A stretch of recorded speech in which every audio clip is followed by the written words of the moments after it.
this guide, I will show you step by step how to activate your piraeus Debit card. So friends, all you have to do, log in your account with your all information. Log in your account on this section, guys. Click on login account.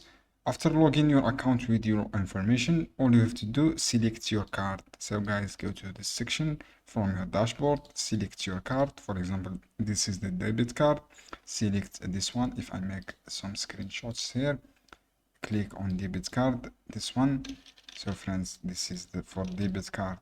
As you can see here, guys, select on debit card, and then all you have to do, go to my prepared card and then click on activation section, look for activation section from this prepaid card. Click on this one and you will see activation section. Look for activation section card.